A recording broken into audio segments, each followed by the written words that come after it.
6월 30일 한국 시간으로 월요일입니다. 미국 시간으로는 6월 29일 오후 2시를 조금 지나고 있는데요. 지금 현재 비트코인의 모습, 주말에는 비트코인 계속 지켜봐야 된다 그랬죠. 10만 7,439.06으로 보합세에서 플러스로 그래도 유지를 하고 있습니다.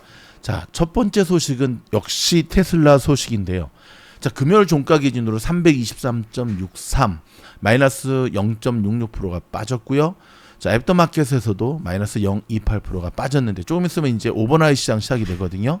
과연 어떻게 움직일지 주목을 해야 되는데, 여러분 테슬라 주주분들이라면 돌아오는 수요일을 기억하셔야 될 것 같습니다. 자, 달력에 캘린더에 별표 한번 치시기 바랍니다. 돌아오는 수요일은 테슬라의 인도량이 발표되는 날입니다. 자, 월가에서는 여전히 전년 대비 감소를 예상하고 있습니다. 2분기 배송 데이터를 보고할 예정인데요. 올해 트럼프 행정부와 일론 머스크 개입에 대한 반발로 수요가 둔화되었다고 이야기하고 있고요. 일부 분석가들은 테슬라의 납품이 2분기에 저조한 성적을 보인 후에 연말에 개선될 수 있을 것이다 라고 얘기하고 있는데요. 조금 기사를 들여다보도록 할까요? 테슬라가 수요일 아침에 분기별 배송 수치를 보고할 것으로 널리 예상되고 있고요. 분석가들은 전년 대비 두 자릿수 감소를 예상하고 있는데, 여러분 테슬라 인도량 발표 시각 언제인 줄 아세요?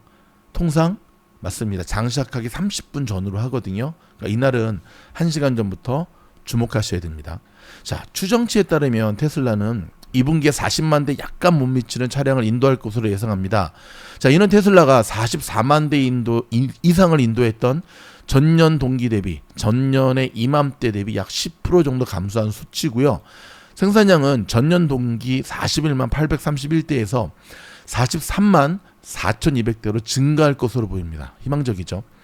테슬라 차량에 대한 수요는 올해 미국과 유럽 등 주요 시장에서 큰 타격을 받았죠. 일론 머스크의 정치 개입으로 인한 혹독한 대가를 치른 모양새인데요. 테슬라 1분기 인도량은 예상치를 크게 밑돌아섰습니다.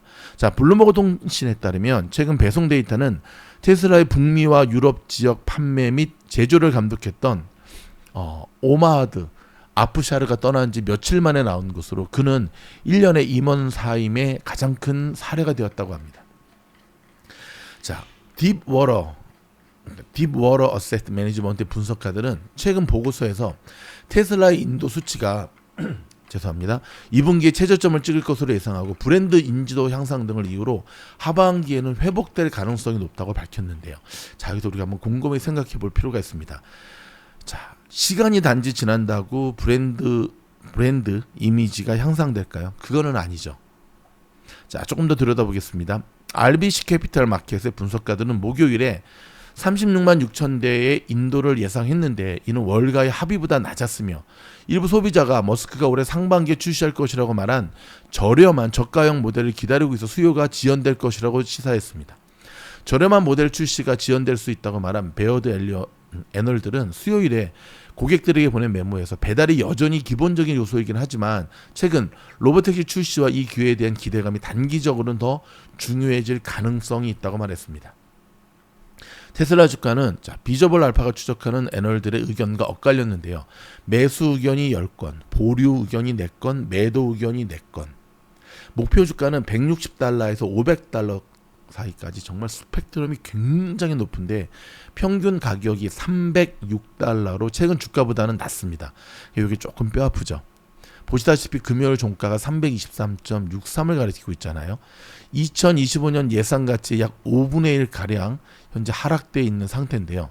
자, 그럼에도 불구하고 우리가 조금 더 지켜봐야 될 것은 최근 테슬라가 이렇게 조정을 받고 있는 모양 중에 하나가 이미 이번에 나올 인도량에 대한 선반영 개념이다라는 것도 우리가 또 빼놓지 말아야 됩니다.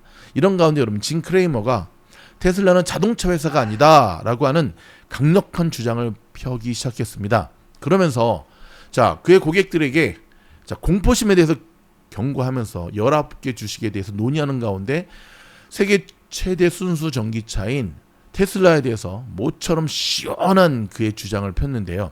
그의 말에 의하면 걱정할 필요 없다. 테슬라는 자동차 회사가 아니지 않느냐. 우리 한번 머스크가 하는 말을 믿어보자. 머스크가 젠슨과 함께 일하고 젠슨이 저쪽에서 무슨 일을 하고 있는지 말해주면 정말 놀랍지 않느냐라는 이야기를 하면서 적극 지원하고 나섰습니다. 와우, 웬일이야? 크레이머. 근데 살짝 또 크레이머가 그러니까 좀 부담스러워지는 것도 있죠. 그렇죠? 테슬라 주가가 실망스러운 재무 결과와 상당한 시장 점유율 손실로 인해 연초일에 20% 하락했지만 긍정적인 소식도 있는데요. 맞습니다. 얼마 전에 출시된 로보택시 이벤트 서비스 순항하고 있습니다, 여러분. 크고 작은 일들이 벌어지지만 베타 서비스를 출시하는 이유 중에 하나가 이런 버그들을 잡아내고자 하는 테슬라 측의 신중한, 그러니까 사실 중앙선에서 잠깐 쓰고 약간 하고 하는 것들은 여러분, 오히려 저는 이렇게 생각합니다. 지금 어스틴에서 실시하고는 10대의 로보택시 10원 운행이 너무나 완벽하다고 한다면 저는 그게 오히려 이상하다고 생각합니다. 버그를 잡아낼 때는 잡아야 되거든요. 그래야지 그 버그를 보완하고 보충하고 해서 완벽한 테슬라의 완전 자율주행이 되지 않겠습니까? 그런 부분들이 보도가 되면서도 불구하고 테슬라가 여전히 우상향의 모습을 보여주고 있다는 것. 자, 거듭 저희 미즈노리 여러분들에게 말씀드리지만 테슬라가 왜 못 올라가는가에 대해 걱정할 그 시간에 왜 테슬라의 성장과 장기적 투자에 대한 기다림이 우리에게 없는가에 대한 자신을 저는 돌이켜봐야 된다고 생각하거든요. 늘 드리는 말씀이 있지만 여러분, 테슬라의 장기 투자에 대한 절대적인 믿음, 그게 자신이 없다고 한다면 모멘텀 투자로서 짧게 끊어가든지 아니면 TSLL이나 TSLQ 가지고 종목들에 대한 끊임없는 수익을 극대화해 가든지, 이게 저희 미즈노리에서 이 두 가지 방법을 다 쓰고 있잖아요. 그렇게 하셔야 됩니다. 아시겠죠?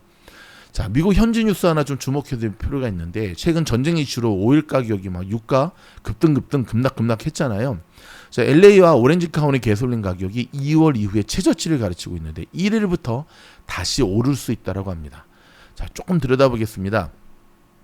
전미 자동차 클럽 트리플A와 유가 정보 서비스국 OPIS에 따르면, 자, LA 카운티 평균 개솔린 가격은 오늘 기준입니다. 0.6센트 내린 갤런당 4달러 58.8센트로 집계됐는데요. 지난 2월 5일 이후 최저치입니다. 일주일 전보다도 5.5센트, 한 달 전과 비교하면 19센트, 1년 전보다는 19.3센트 낮은 가격인데요. 자, 오렌지 카운티 평균 개솔린 가격도 0.2센트 내린 갤런당 4달러 50.9센트로 나타났습니다. 이는 2월 4일 이후 최저치인데요. 일주일 전과 비교하면 6.3센트, 한 달 전보다는 17.9센트, 1년 전과 비교하면 17.4센트가 낮습니다. 전미 자동차 클럽 남가주 지부 더그 슈페 매니저는 이스라엘과 이란의 휴전으로 중동 정세가 개선되면서 국제 유가가 하락한 것이 LA와 오렌지 카운티 평균 개솔린 가격 하락에 영향을 미쳤다고 밝혔는데요. 하지만 다음 달 1일 캘리포니아 주에서는 유류세가 갤런당 1.6센트 인상되고 보다 엄격한 대기 오염 규제가 시행되기 때문에 다시금 가격이 오를 수 있다고 전망했습니다. 근데 여러분, 제가 지금 잠시 라스베가스 와 있잖아요. 여기에 비하면은요 정말 세 발의 핍니다. 여기는 좀만 지나면 곧 1불 때도 볼 수 있겠어요. 현재 2불 something, 3불 초반을 가르치고 있거든요. 코스코 최고 낮은 가격이 좀 지나면 2.99 때릴 분위기인데, 그쵸? 여러분, 파워볼 복권 1등 당첨금이 1억 6천만 달러를 넘어서고 있습니다. 여러분, 파워볼은 왜 베가스에서는 이게 없을까? 그쵸? 캘리포니아 또 살짝 한번 갔다 올까요?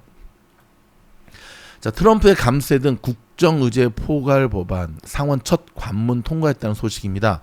좀 들여다보겠습니다. 트럼프 대통령이 감세, 자, 불법 체류자 단속 강화 등 주요 국정의제를 반영한 이른바 하나의 크고 아름다운 법안이 연방 상원 통과에 앞선 첫 관문을 간신히 넘어섰습니다. 100석 중 공화당이 53석으로 다수당인 상원은 어젯밤 워싱턴 DC 의사당에서 하나의 크고 아름다운 법안 절차 관련 표결을 진행한 결과 찬성 51표 대 반대 49표로 가결시켰습니다. 한 표 차이. 와우. 이로써 미국에서 찬반이 첨예하게 엇갈린 이 법안이 연방의회를 통과할 가능성이 크게 높아진 것으로 평가됐는데요. 자, 이날 표결에서 민주당 의원 47명이 전원 반대한 가운데 토머스 틸리스, 랜드폴 등 공화당 의원 2명이 반대표에 가세했습니다. 상원 의장을 겸직하는 제이디 벤스 부통령이 타이 브레이크 투표권을 행사해야 하는 상황을 대비해 의사당에 대기까지 했으나 결국 존 튠 상원 공화당 원내대표가 이견을 가진 의원들을 설득하면서 찬성 다수로 처리가 되었습니다. 절차 표결은 발의된 법안을 토론, 표결 등 다른 절차로 상정할지 여부를 결정하는 단계로 법안 처리 과정에서 첫 번째 관문이라고 할 수가 있는데요. 공화당 의원들 내부표 단속 시간이 소요되면서 표결은 3시간 이상 걸렸습니다. 뭐 정치적인 저 살벌함은 뭐 한국이나 미국이나 똑같은 것 같습니다. 자, 이번 주에 주목해야 될 미국 증시 주간 일정입니다. 여러분, 이번 주는 돌아오는 금요일은 4th of July 독립기념일 휴장입니다. 월, 화, 수, 목 4일만 집중하면 되는데요. 자, 과연 미국 증시가 관세 충격을 딛고 사상 최고가를 경신한 가운데 이번 주부터 하반기 거래가 시작이 되는데, 자, 이제 오늘 내일부터죠. 하반기입니다. 올해 이제 내리막길이 시작이 됩니다. 자, 이번 주 거래는 독립기념일 휴장이고요. 하루 전날에 7월 3일은 증시가 오후 1시에 조기 폐장됩니다. 1시. 동부 시간으로 1시입니다. 3시간 일찍 폐장되니까 서부 시간으로는 10시죠. 11, 12. 와, 이번 주는 뭐 진짜 월화수 집중하면 되겠네. 여러분, 조기 폐장하기 때문에 사실상 거래일수가 3.5일로 단축이 되는데요. 거래일수는 짧아지지만 주목해야 될 일정이 굉장히 많습니다. 여러분, 특별히 보십시오. 자, 내일 당장 6월 30일 시카고 구매가리지수 PMI가 발표되고요. 그 다음 7월 1일 S&P 제조업 PMI 확정치 발표되고요. ISM 제조업 지수 발표됩니다. 7월 2 수요일에는 ADP 민간 고용지수 발표가 되고, 좀 전에 말씀드렸던 대로 테슬라 2분기 인도량 발표가 됩니다. 7월 3일 하이라이트죠. 늘 발표되는 신규 실업수당. 근데 이날 여러분 1시에 조기 폐장한다는 겁니다. 비농 증가폭 지수 발표되고 실업률 발표됩니다. 굉장히 중요하죠. 결국 8일의 하이라이트를 어떻게 맞이하느냐에 따라서 여러분 7월 한 달에 우리의 멘탈과 실적이 결정이 되겠죠. 자, 일단 좀 전에 말씀드린 대로 하나의 크고 아름다운 법안이라 불리는 이 법안 의회 통과가 거의 확실시되고 있으니까 이것 또한 시장한테는 긍정적 작용이죠. 자, 2일에는 좀 전에 말씀드렸던 대로 테슬라 2분기 발표량이 있습니다. 전망치는 낮을 것이지 얼마만큼 선반영됐느냐가 지금 관전 포인트겠죠. 3일에는 미국 노동시장의 상태를 가늠해주는 고용지표가 발표되죠. 자, 다우존스가 이코노미스트를 대상으로 조사한 결과 비농 부분의 취업자 수 증가폭은 11만 5천 명으로 전월 13만 9천 명에 비해 줄었을 것으로 전망하고 있습니다.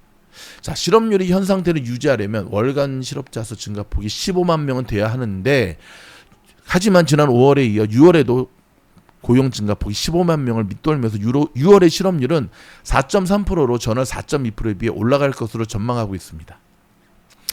자, 고용 지표가 견조하게 유지된다면 소비자들이 지출을 의미 있는 수준으로 줄일 이유가 없기 때문에 이는 무역과 관세를 둘러싼 불확실성 속에서도 경제의 긍정적 신호가 될 것이다 라고 이야기하고 있습니다. 여러분, 7월은 역사적으로 미국 증시가 강세를 보이는 달입니다. 자, 하지만 최근 시장의 변동성 때문에 과거의 데이터만으로 의지할 수는 없다는 사실을 기억하셔야 됩니다. 자, 7월 증시에 부담되는 점이 있습니다. 증시 밸류에이션, 증시의 밸류에이션이 너무 높다는 점입니다. S&P 500 지수의 올해 순이익 전망치 기준은 PER이라 그러죠. 현재 23.3배입니다. 자, 데이터 트랙의 공동 창업자, 최근 X에 올린 글에 닷컴 버블이 절정에 도달했을 때 선행 PER이 24.4였다고 지적했습니다. 지금 여러분 얼만큼 거품인지 아시죠? 그들은 따라서 현재 미국 대형주에 대한 낙관적인 전망은 미 증시가 1999년대와 같은 밸류에이션에 도달할 수 있다는 믿음을 요구한다며, 긍정적인 것은 현재는 그때 2099년보다도 26년 전보다도 훨씬 더 유리한 여건에 있다는 점, 예를 들어 금리나 전망이라든지 더 저렴한 유가라든지 S&P 500 지수에 대한 뭐 기술주의 비중이라고 밝혔는데, 늘 하는 말이죠. 닷컴버블 터질 때도 똑같은 얘기를 했습니다. 자, 주식의 반복되는 역사 우리가 외면해서는 안 되고요. 자, 여러분, 저희가 준비한 소식 일단 여기까지로 하도록 하겠습니다. 지금 녹음을 하는 시간 비트코인 여전히 플러스의 모습을 보여주고 있는데요. 자, 지금 약간 시장이 살얼음판을 걷고 있거든요. 자나깨나 하나 리스크 관리 하시고요. 최근 저희 미주놀 VIP 멤버십에 많이 가입해 주셔서 참으로 감사드리고, 계속해서 제가 오늘 공부방에 있는 우리 학생들하고도 그런 얘기를 했지만, 자나깨나 7월은 종목이다. 영상 VIP 멤버십에서도 종목이고 공부방에서도 종목이고 수익을 극대화하겠다. 제가 7월에 승부수 던졌다고 얘기하고 있거든요. 미주노을 팀장의 승부수에 여러분들을 초대합니다. VIP 멤버십 가입하시고 조금 더 믿음이 생기신다면 공부방 지원하시면 여러분의 수익이 극대화될 것입니다. 고맙습니다.